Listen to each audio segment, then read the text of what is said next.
Faux départ. Juste régler le son avant de démarrer. Ok, c'est parti, 3, 2, 1.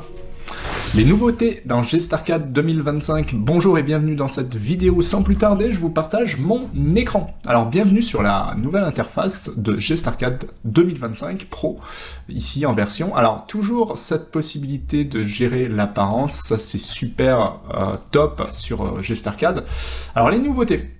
Ici, vous voyez, une nouvelle fonctionnalité pour gagner du temps. Donc j'ai cliqué ici et ça permet de sélectionner toutes les présentations, de gérer les mises en page, etc. Et pareil de ce côté-là avec ce petit bouton où vous pouvez faire directement nouveau dessin, etc. Petite combinaison gagnante, c'est plutôt chouette.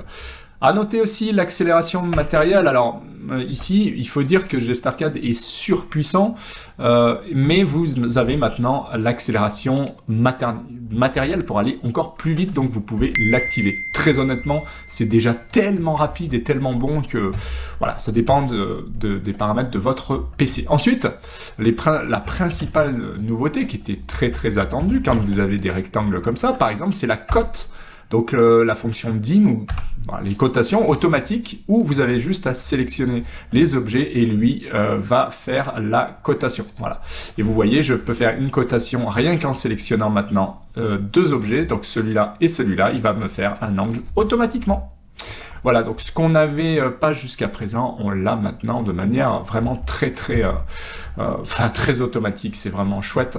Alors toujours aussi le fameux Express avec beaucoup de fonctionnalités ici, d'accord, avec des incrémentations automatiques, avec des comparaisons. Je crois qu'il y a des nouveautés aussi de ce côté-là. Et puis surtout, les principales nouveautés, c'est le BIM, bien sûr, avec la possibilité d'ouvrir un IFC, un RVT, et de travailler directement. Alors je ne l'ai pas encore testé, ça fera peut-être l'objet d'une autre vidéo, mais en tout cas voilà ce qu'on pouvait dire. Donc un Gestarcade toujours plus puissant, toujours plus fluide, avec de plus en plus de possibilités, des améliorations chaque année, il faut le dire. Donc voilà pour les principales nouveautés, à savoir qu'il est de plus en plus rapide, de plus en plus stable, avec de plus en plus de fonctionnalités, sans pour autant alourdir le fichier. Il y a notamment possibilité maintenant de gérer des applicatifs directement.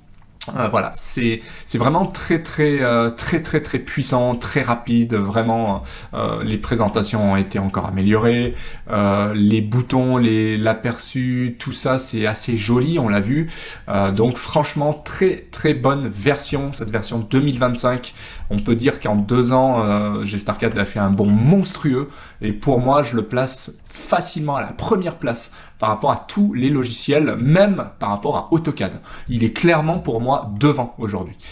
Et la preuve en est avec le mode BIM, avec le mode des Express, avec les Lisp, avec les blocs dynamiques, la 3D, enfin franchement il est c'est le must. Voilà, pour moi c'est le top du top.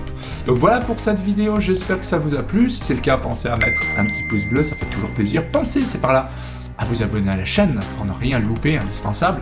Pensez à vous former avec notamment le pack mentorat si vous voulez devenir un expert sur tous les logiciels et maîtriser la technique et devenir dessinateur, projeteur expert. Sinon, vous avez des vidéos sur la chaîne et moi je vous dis à bientôt en vidéo. Ciao!